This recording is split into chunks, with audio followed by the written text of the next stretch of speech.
इतिहास की वो एक गलती जिसकी कीमत भारत आज 800 साल बाद भी चुका रहा है। 16 बार दुश्मन को धूल चटाने वाले सम्राट ने 17वीं बार वो एक फैसला क्यों नहीं लिया? इतिहास के पन्ने अक्सर उन तारीखों से भरे होते हैं जो हम स्कूलों में रटते हैं।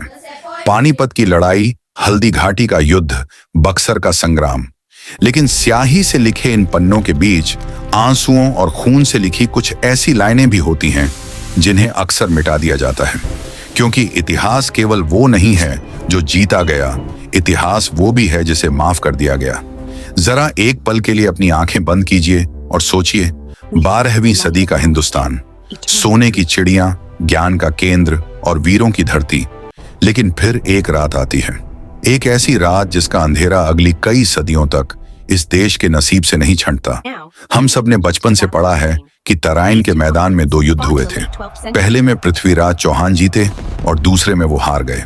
लेकिन रुकिए, क्या सच में कहानी इतनी सीधी थी?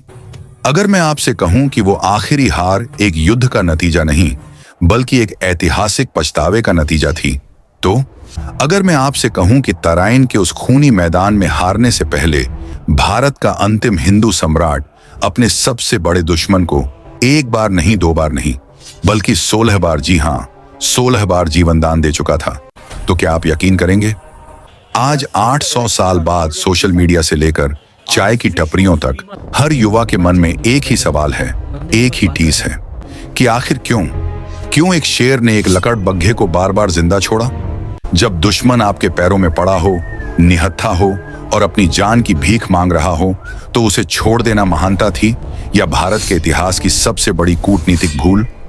आज आवाज स्तर पर हम इसी सवाल की तह तक जाएंगे। हम उन पुराने जैन ग्रंथों और महाकाव्यों की धूल झाड़ेंगे जो चीख चीख कर गवाही दे रहे हैं कि तराइन के वो 2 युद्ध तो सिर्फ कहानी का अंत थे। शुरुआत तो बहुत पहले हो चुकी थी। वो 17 युद्ध कहां हुए और वो 16 माफी क्यों दी गई? चलिए इतिहास की उस गवाही को सुनते हैं। इस पूरी कहानी को समझने के लिए और उस 16 बार माफ करने के लॉजिक को समझने के लिए हमें पहले 2 अलग अलग दुनियाओं को समझना होगा। हमें उन 2 इंसानों के दिमाग में झांकना होगा जिनकी फितरत में जमीन आसमान का नहीं बल्कि धर्म और छल का फर्क था। एक तरफ था अफगानिस्तान का घोर प्रांत, पथरीला, बंजर और बेरहम, जहां जीने के लिए कुदरत से भी लड़ना पड़ता था और अपनों से भी। वहां की हवाओं में नैतिकता नहीं, सर्वाइवल की खुशबू थी। उस मिट्टी से निकला था शहाबुद्दीन मोहम्मद गौरी। गौरी के लिए युद्ध कोई धर्म नहीं था, कोई रस्म नहीं थी। उसके लिए जंग का मतलब सिर्फ एक था, जीत, चाहे वो तलवार से मिले, चाहे जहर से या फिर धोखे से। इतिहासकार मिन्हाज उस सिराज लिखते हैं कि गौरी कोई महान योद्धा नहीं था, लेकिन वो एक जिद्दी लुटेरा था जिसे हार से शर्म नहीं आती थी। वो गिरता था, धूल झाड़ता था और यह देखता था कि अगली बार सामने वाले की पीठ में खंजर कहां उतारना है। उसके लिए सामने वाले की दया उसकी कमजोरी थी।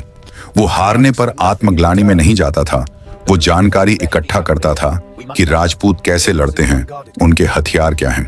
और दूसरी तरफ थी अजमेर और दिल्ली की वो तहजीब जहां युद्ध के भी नियम होते थे, जहां राजा सिंहासन पर बाद में बैठता था और न्याय के आसन पर पहले। यहाँ राज था पृथ्वीराज चौहान का, वो योद्धा जिसके बारे में कहा जाता है कि उनके घोड़े नाट्य रंभा की टापें जब धरती पर पड़ती थीं तो दिशाएं गूंज उठती थीं। पृथ्वीराज केवल ताकतवर नहीं थे, वो मर्यादा पुरुषोत्तम की परंपरा से थे और यही संस्कार आगे चलकर उनकी सबसे बड़ी बेधियां बनने वाले थे। राजपूतों के लिए युद्ध टोटल वॉर नहीं था, वो एक धर्म युद्ध था। नियम स्पष्ट थे, जो भाग रहा हो उसे मत मारो, जो निहत्था हो उस पर तलवार मत उठाओ और जो शरण में आ जाए उसकी रक्षा करना अपना धर्म समझो। पृथ्वीराज को लगा कि दुनिया के सारे राजा इन्हीं नियमों से बंधे हैं। उन्हें लगा कि अगर वो गौरी को हरा देंगे और माफ कर देंगे तो गौरी उनके एहसान के बोझ तले दब जाएगा। वो एक शेर की तरह सोच रहे थे जो शिकार के बाद पेट भर जाने पर किसी को नहीं मारता। लेकिन वो भूल गए थे कि सामने वाला शेर नहीं, लकड़ बग्घा है और लकड़ बग्घे एहसान नहीं मानते, वो बस मौके का इंतजार करते हैं। यह लड़ाई सिर्फ 2 राजाओं की नहीं थी, ये 2 विचारधाराओं की टक्कर थी। एक तरफ वो सोच थी जो कहती थी प्राण जाए पर वचन न जाए, और दूसरी तरफ वो सोच थी जो कहती थी वचन जाए, ईमान जाए, लेकिन जान और तख्त न जाए। और जब ये 2 विचारधाराएं टकराईं तो 17 युद्धों का वो सिलसिला शुरू हुआ जिसने भारत का नक्शा हमेशा के लिए बदल दिया। लेकिन सवाल यह है कि आखिर वो 15 से 16 युद्ध हुए कहां थे जिनका जिक्र हमारी किताबें नहीं करती? क्या वो सिर्फ हवा में थे या सच में नक्शे पर ऐसी जगहें हैं जहां गौरी को धूल चटाई गई थी? अब हम उस पन्ने को पलटते हैं जो आपकी इतिहास की किताबों से गायब कर दिया गया। लोग अक्सर सबूत मांगते हैं, कहते हैं कि अगर 17 युद्ध हुए तो उनके नाम और तारीखें कहां हैं? सच तो यह है कि जिसे हम आज युद्ध कहते हैं, उस दौर में उनकी परिभाषा अलग थी। वो महाभारत जैसी महाभयंकर लड़ाइयां नहीं थीं, वो थी छापा मार जंग। एक ऐसी जंग जहां एक लुटेरा बार बार घर की दीर्घा में घुसने की कोशिश करता है और हर बार घर का मालिक उसे पीट कर बाहर फेंक देता है। हम्मीर महाकाव्य, पृथ्वीराज, प्रबंध और प्रबंध चिंतामणि जैसे पुराने जैन ग्रंथ गवाह हैं कि यह संघर्ष तराइन में शुरू नहीं हुआ था। यह संघर्ष शुरू हुआ था भारत की पश्चिमी सीमाओं पर। आज का भटिंडा, जिसे उस जमाने में तबरहिंद कहा जाता था, नादौल और पंजाब के बॉर्डर, ये वो इलाके थे जो पृथ्वीराज चौहान की तलवार की धार और मोहम्मद गौरी की पीठ को बहुत अच्छे से पहचानते थे। 1180 से 1190 के बीच का वो दशक। गौरी एक भूखे भेड़िया ये की तरह अपनी सेना लेकर आता। उसकी रणनीति हमेशा एक ही होती, अचानक हमला करो, लूटो और भाग जाओ। लेकिन हर बार उसका सामना उस दीवार से होता जिसे पार करना नामुमकिन था। पृथ्वीराज चौहान को खबर मिलती कि सीमा पर फिर से हलचल है। वो अपनी पूरी सेना लेकर नहीं निकलते थे। उनकी सीमाओं पर तैनात सामंत और उनकी छोटी टुकड़ियां ही गौरी के लिए काल बन जाती थीं। हर बार कहानी एक ही होती। गौरी आता, जोश में हमला करता और जैसे ही राजपूतों की तलवारें चमकती, तुर्क सेना में भगदड़ मच जाती। वो युद्ध कम और शिकार ज्यादा लगते थे। कल्पना कीजिए, उस मंजर की रेत के मैदान में मोहम्मद गौरी घोड़े से गिर पड़ा है। उसकी तलवार कहीं दूर जा गिरी है और उसके सामने घोड़े पर सवार साक्षात मृत्यु के रूप में पृथ्वीराज चौहान खड़े हैं। उन 16 बारों में से कई बार ऐसा हुआ जब गौरी पृथ्वीराज के पैरों में पड़ा था। राजपूत इतिहास में तृण धारण की एक परंपरा का जिक्र मिलता है, यानी जब दुश्मन अपने दांतों में घास का तिनका दबा ले तो इसका मतलब है वो कह रहा है, मैं आपकी गाय हूं, मुझे मत मारिए। गौरी, जो अपने मुल्क में खुद को सुल्तान कहलवाता था, यहां भारत की जमीन पर पृथ्वीराज के सामने अपनी नाक रगड़ता था।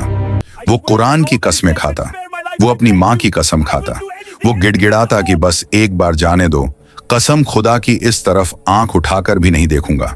सोचिए, एक योद्धा के लिए इससे बड़ी जीत क्या होगी कि उसका दुश्मन उसके सामने कीड़े की तरह रेंग रहा हो। पृथ्वीराज उसे ऊपर से नीचे तक देखते, उनकी आंखों में गुस्सा नहीं बल्कि शायद दया और थोड़ी घृणा होती थी। उन्हें लगता था कि इस कायर को मारना अपनी तलवार गंदी करने जैसा है। एक डरा हुआ कुत्ता भला शेर का क्या बिगाड़ लेगा? हर बार सामंत और मंत्री कहते, महाराज इस नाक का फन कुचल दीजिए, लेकिन पृथ्वीराज मुस्कुरा देते। वो कहते, राजपूत डरे हुए पर वार नहीं करता, भाग जा गौरी, तुझे जीवन दान दिया। और गौरी, जैसे ही उसे जीवन दान मिलता, वो अपनी जान बचाकर भागता। धूल में सनी हुई उसकी सेना अपमान का वो कड़वा घूंट पीकर गजनी वापस लौटती। लेकिन ठीक यहीं पर हम सब और खुद पृथ्वीराज गौरी को पहचानने में चूक गए। जब एक राजपूत युद्ध हारता था तो वो उसे अपमान मानता था, लेकिन जब गौरी हारता था तो वो उसे लेसन मानता था। वो उस अपमान को जहर की तरह पीता गया। वो हर बार माफी मांगता, लेकिन उसकी झुकी हुई नजरों में पछतावा नहीं, प्रतिशोध की आग जल रही थी। वो 16 बार माफ किया गया और उसने 16 बार उस रास्ते को, उस रणनीति को और पक्का किया जिससे वो अगली बार वार कर सके। पृथ्वीराज उसे हरा रहे थे, लेकिन उसे खत्म नहीं कर रहे थे। और एक चालाक शिकारी जानता है कि घायल जानवर सबसे ज्यादा खतरनाक होता है। वो 17वीं बार आने वाला था, लेकिन इस बार वो लड़ने नहीं आ रहा था, वो उस भरोसे का कत्ल करने आ रहा था जो पृथ्वीराज ने उस पर बार बार किया था। और फिर आया साल 1192, वो साल जिसे अगर कैलेंडर से मिटा भी दिया जाए तो भी उसका दर्द भारत की आत्मा से नहीं मिटेगा। तराइन का मैदान वही था, मिट्टी वही थी, लेकिन इस बार हवाओं का रुख बदला हुआ था। 16 बार हारने के बाद गौरी समझ चुका था कि आमने सामने की लड़ाई में, यानी तलवार के दम पर, वो पृथ्वीराज चौहान का बाल भी बांका नहीं कर सकता। राजपूतों की भुजाओं में वो ताकत थी कि वो पहाड़ भी काट दें। इसलिए 17वीं बार वो युद्ध करने नहीं आया था, वो व्यापार करने आया था, ईमान का व्यापार। तराइन के मैदान में दोनों सेनाएं आमने सामने थीं, लेकिन इस बार गौरी ने एक चाल चली। युद्ध के बीच में उसने पृथ्वीराज को एक संदेश भिजवाया, मैं लड़ने नहीं आया, मैं संधि चाहता हूं। मैंने अपने भाई को खत लिखा है, जैसे ही वहां से आदेश आएगा मैं अपनी सेना लेकर वापस लौट जाऊंगा। हम सुलह चाहते हैं सम्राट। पृथ्वीराज, जो स्वयं धर्मराज युधिष्ठिर के आदर्शों पर चलते थे, उन्होंने इस सफेद झूठ को सच मान लिया। एक राजपूत के लिए जुबान देना जान देने से बढ़कर था। उन्हें लगा 16 बार की हार ने गौरी को तोड़ दिया है। पृथ्वीराज ने अपनी सेना को आदेश दिया, हथियार रख दो, युद्ध नहीं होगा। राजपूत सेना, जो कई दिनों से कवच पहने खड़ी थी, निश्चिंत हो गई। उन्होंने अपने भारी कवच उतार दिए, तलवारें म्यान में रख दी और उस रात वो चैन की नींद सोए। लेकिन उन्हें नहीं पता था कि उस खामोश रात के पर्दे के पीछे गौरी अपनी सेना को सोने नहीं दे रहा था, वो उन्हें तैयार कर रहा था। वक्त था सुबह के 4 बजे का, ब्रह्म मुहूर्त। घना कोहरा छाया हुआ था। यह समय ईश्वर की आराधना का होता है। राजपूत सैनिक सरस्वती नदी के किनारे अपने नित्य कर्म कर रहे थे। कोई नदी में सूर्य को अर्घ्य दे रहा था, कोई रेत पर बैठकर पूजा कर रहा था। किसी के शरीर पर कवच नहीं था, किसी के पास तलवार नहीं थी। उस वक्त वो सैनिक नहीं, वो सिर्फ भक्त थे।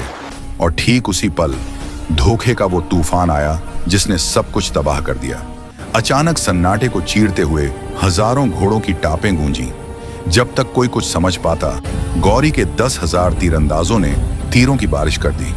यह युद्ध नहीं था, यह कत्लेआम था। सोचिए, उस मंजिर को एक हाथ में लौटा और दूसरे हाथ में माला लिए सैनिकों पर बख्तरबंद घुड़सवार छड़ दौड़ते हैं। जिसने अभी आंख भी नहीं खोली थी, उसके सीने में खंजर उतार दिया गया। वो चीखें आज भी तराइन की हवाओं में गूंजती हैं। पृथ्वीराज चौहान अपने तंबू में थे। शोर सुनकर वो बाहर लपके। उन्होंने देखा कि उनकी सेना, जो शेरों की फौज थी, वो आज बिना हथियारों के भेड़ियों के बीच फंसी है। वो भाग सकते थे, उनके पास सबसे तेज घोड़ा नाट्यरंभा था, वो बच सकते थे। लेकिन एक राजा अपनी प्रजा को मरता छोड़कर कैसे भागता?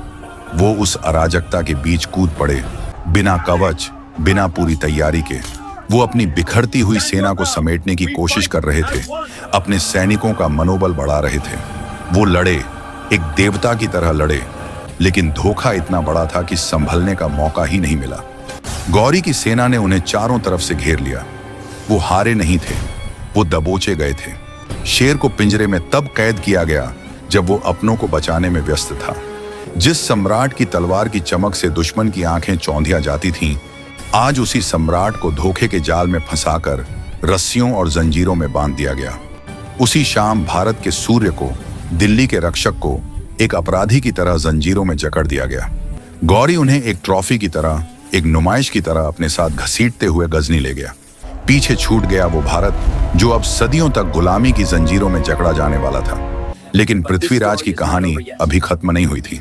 गजनी के उस अंधेरे काल कोठरी में, जहां रोशनी की एक किरण भी नहीं थी, वहां एक ऐसा प्रतिशोध जन्म लेने वाला था जिसकी गूंज से तख्त हिलने वाले थे। दृश्य अब बदलता है। हम तराइन के मैदान से हजारों मील दूर अफगानिस्तान के गजनी शहर में हैं। वहां के दरबार में आज जश्न का माहौल था। मोहम्मद गौरी अपने ऊंचे सिंहासन पर बैठा था। उसके सामने नीचे धूल में भारत के सम्राट पृथ्वीराज चौहान को लाया गया। उनके शरीर पर घाव थे, हाथों में लोहे की भारी जंजीरें थीं, लेकिन उस शेर की गर्दन अब भी हिमालय की तरह तनी हुई थी। गौरी ने तख्त से चिल्लाकर हुक्म दिया, ऐ चौहान, अपनी नजरें झुका, तू अब एक सुल्तान के सामने खड़ा है। पृथ्वीराज ने जंजीरों की खनक के साथ सर और ऊपर उठाया। उनके चेहरे पर डर नहीं, एक तीखी मुस्कान थी। उन्होंने गरजती हुई आवाज में जवाब दिया, मोहम्मद गौरी, एक राजपूत की आंखें या तो अपने इष्ट देव के चरणों में झुकती हैं या फिर युद्ध के मैदान में मौत के सामने बंद होती हैं। तेरे जैसे लुटेरे के सामने कभी नहीं। यह जवाब गौरी के अहंकार पर तमाचे जैसा था। पूरा दरबार सन्न रह गया। गुस्से में पागल होकर गौरी ने वो आदेश दिया जिसने इंसानियत को शर्मसार कर दिया। उसने कहा, अगर इन आंखों में इतना गुरूर है तो इन्हें रहने का कोई हक नहीं। लाल गर्म लोहे की सलाखें मंगवाई गईं। उन्हें पृथ्वीराज की आंखों में उतार दिया गया। वो दर्द जिसकी कल्पना मात्र से रूह कांप जाए। आंखों के सामने हमेशा के लिए अंधेरा छा गया, खून के आंसू बहे। लेकिन दरबार में खड़े लोगों ने देखा कि उस वीर के मुंह से एक सी तक नहीं निकली। गौरी ने उनकी आंखें छीनी थीं, लेकिन वो उनका तेज और उनका साहस नहीं छीन पाया। तभी वहां एक फकीर के भेष में उनके बचपन के मित्र चंदबरदाई ने प्रवेश किया। चंदबरदाई जानते थे कि अब तलवार से नहीं, बुद्धि से लड़ना होगा। उन्होंने गौरी के अहंकार को उकसाया। उन्होंने कहा, सुल्तान, तुमने आंखें तो फोड़ दी, लेकिन क्या तुम जानते हो हमारे राजा शब्द भेदी हैं। वो बिना देखे सिर्फ आवाज सुनकर अचूक निशाना लगा सकते हैं। क्या तुम वो जादू देखना नहीं चाहोगे? गौरी हंसा। उसने सोचा, एक अंधा लाचार कैदी मेरा क्या बिगाड़ लेगा। उसने सोचा, चलो इसका मजाक उड़ाते हैं। उसने दरबार सजवाया। गौरी अपने सिंहासन पर जमीन से काफी ऊंचाई पर बैठा था। नीचे मैदान के बीचों बीच पृथ्वीराज चौहान को खड़ा किया गया, हाथों में धनुष बाण। पूरी सभा में गहरा सन्नाटा छा गया। शर्त यह थी कि सुल्तान के आदेश देते ही पृथ्वीराज को निशाना लगाना है। पृथ्वीराज के लिए दुनिया काली थी, लेकिन उनका दिमाग शांत था। उनके कान अब रडार बन चुके थे। वो हवा के दबाव को महसूस कर रहे थे। वो इंतजार कर रहे थे एक कोऑर्डिनेट का। और तभी सन्नाटे को चीरते हुए चंदबरदाई की आवाज गूंजी। वो सिर्फ कविता नहीं थी, वो उस दौर का जीपीएस लोकेशन था। 4 बांस, 24 गज, अंगुल अष्ट प्रमाण, ताऊ पर सुल्तान है, मत चूको चौहान। पृथ्वीराज के दिमाग ने 1 सेकंड के 100वें हिस्से में गणित लगाया। 4 बांस की ऊंचाई, 24 गज की दूरी और 8 अंगुल। लक्ष्य लॉक हो चुका था। मांसपेशियां तन गईं, प्रत्यंचा खिंच गई। गौरी को लगा पृथ्वीराज इंतजार कर रहे हैं। उसने मजाक उड़ाते हुए या शायद अपनी मौत को पुकारते हुए जोर से कहा, शाबाश, दिखाओ हुनर। बस यही वो आवाज थी। श ब श। गौरी का बोलना था कि एक सनसनाती हुई मौत पृथ्वीराज के धनुष से छूटी। यह तीर हवा में नहीं, यह तीर ध्वनि की तरंगों पर सवार होकर गया। पलक झपकने से भी कम समय में तीर सीधा गौरी के गले के आर पार हो गया। आवाज वहीं रुक गई। सुल्तान अपने तख्त से औंधे मुंह नीचे आ गिरा। दरबार में भगदड़ मच गई। लोग समझ ही नहीं पाए कि एक अंधे ने हजारों मील दूर बिना देखे सुल्तान को कैसे ढेर कर दिया।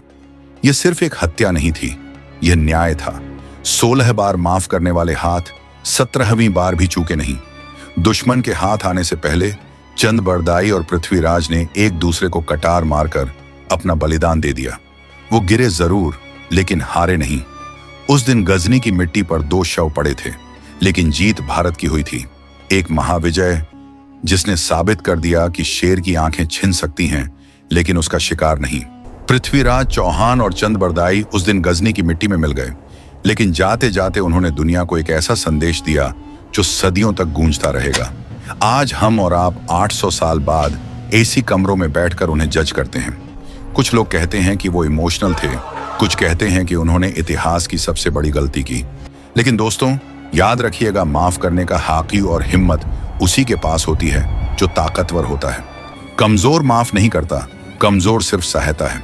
पृथ्वीराज ने माफ इसलिए किया क्योंकि वो समर्थ थे, वो निडर थे, और हमें अपनी इस विरासत पर गर्व होना चाहिए। लेकिन हाँ, आज की युवा पीढ़ी को, मुझे और आपको उनके जीवन से एक बहुत बड़ी सीख लेनी चाहिए। और वो सीख यह है कि दया करना हमारा धर्म है, लेकिन दया का पात्र देखकर ही दया करनी चाहिए। अगर सामने वाला युद्ध के नियम मान रहा हो तो राम बनो, लेकिन अगर सामने वाला छल कर रहा हो तो श्री कृष्ण का सुदर्शन चक्र बनने में संकोच मत करो। दुश्मन की फितरत पहचानना युद्ध जीतने से भी ज्यादा जरूरी होता है।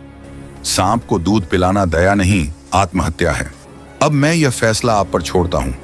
नीचे कमेंट्स में लिखकर बताइए, पृथ्वीराज चौहान द्वारा गौरी को 16 बार जीवन दान देना उनकी महानता थी या भारत के इतिहास की सबसे बड़ी भूल।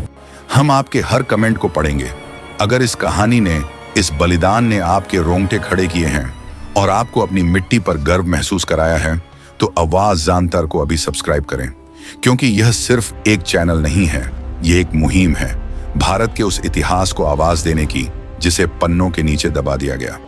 इस वीडियो को अपने दोस्तों और परिवार के साथ शेयर जरूर करें ताकि 17 युद्धों का यह सच हर भारतीय तक पहुंचे। जल्द मिलेंगे एक और अनसुनी दास्तां के साथ। तब तक के लिए जय हिंद, जय भारत।